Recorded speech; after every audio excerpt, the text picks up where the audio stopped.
ಎಲ್ಲರೂ ಚೆನ್ನಾಗಿದ್ದೀರಾ? ಸ್ತುತಿ ಚಾನಲ್ಗೆ ಸ್ವಾಗತ. ಇವತ್ತು ನಮ್ಮ ಅಜ್ಜಿಯ ಸ್ಪೆಷಲ್ ರೆಸಿಪಿ ಏನೆಂದರೆ ನಾವು ಇದು ಪ್ರತಿ ಹಬ್ಬಕ್ಕೆ ಮಾಡಬಹುದು. ಇದು ಏನೆಂದರೆ ಸಕ್ಕರೆ ಹೋಳಿಗೆ. ನೋಡಿ, ಸಕ್ಕರೆ ಹೋಳಿಗೆ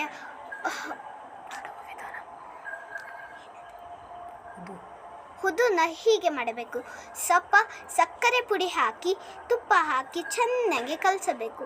ಇದು ಜಾಸ್ತಿ ಸಾಫ್ಟ್ ಆಗಬಾರ್ದು, ಆಮೇಲೆ ಜಾಸ್ತಿ ಹಾರ್ಡು ಆಗಬಾರ್ದು. ಆಮೇಲೆ ನೀವು ಎಷ್ಟು ಬೇಕಷ್ಟು ಹುದು ಮಾಡಿಕೊಳ್ಳಬಹುದು. ಆಮೇಲೆ ನೀವು ಫಸ್ಟು ಸಪ್ಪೆ ಮಾಡ್ಕೊಳ್ಳಿ. ಜಾಸ್ತಿ ಒಮ್ಮೆ ಮಾಡಿಬಿಟ್ರೆ ವೇಸ್ಟ್ ಆಗುತ್ತದೆ. ಗೊತ್ತಿಲ್ಲ, ನಿಮ್ಮ ಮನೆಯೊಳಗೆ ಸಪ್ಪೆ ಜನ ಇರ್ಬೋದು, ನಮ್ಮ ಮನೆಯೊಳಗೆ ಜಾಸ್ತಿ ಜನ ಇದ್ದಾರೆ. ನೋಡಿ, ಈಗ ಹೀಗೆ ಮಾಡಬೇಕು. ನೋಡಿ, ಇದನ್ನು ತುಂಬ ಸಾಫ್ಟಾಗಿ ಲಟ್ಟಿಸಬೇಕು. ಇಲ್ಲ, ಮೈದಾ ಹಿಟ್ಟನ್ನೇ ಯೂಸ್ ಮಾಡಬೇಕು. ನೀವು ಬೇರೆ ಹಿಟ್ಟನ್ನು ಯೂಸ್ ಮಾಡಿದರೆ ಇದು ಒಟ್ಟು ಕುಡುಮ್ ಆಗಲ್ಲ.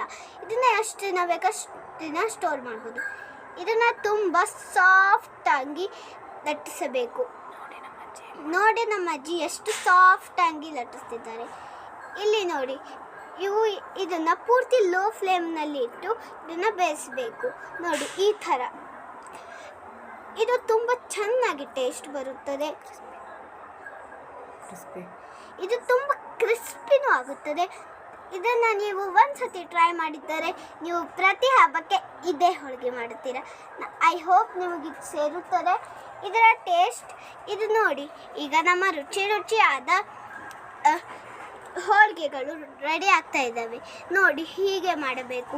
ಎಷ್ಟು ರುಚಿ ಅನಿಸುತ್ತಿದ್ದಾವೆ. ನೀವು ಟ್ರೈ ಮಾಡಿ. ಆಮೇಲೆ ಈ ರೆಸಿಪಿ ಹೇಗಾಗುತ್ತಾರೆ ಹೇಳಿ.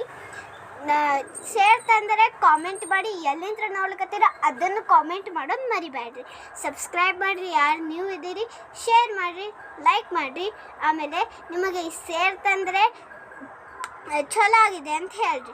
ನಾನು ಇದೇ ಥರ ನಿಮಗೆ ಚಲೋ ಸ್ವೀಟ್ಸ್, ಖಾರ ಎಲ್ಲದರದ್ದು ರೆಸಿಪಿ ತರ್ತಾ ಇರ್ತೀನಿ. ಆಮೇಲೆ ನೀವು ಸಬ್ಸ್ಕ್ರೈಬ್ ಮಾಡಲಿ. ಯಾರು ನೀವು ಬಂದಿರ್ತೀರಿ ಅವ್ರು ಸಬ್ಸ್ಕ್ರೈಬ್ ಮಾಡಿರಿ. ಬಾಯ್. Thank you.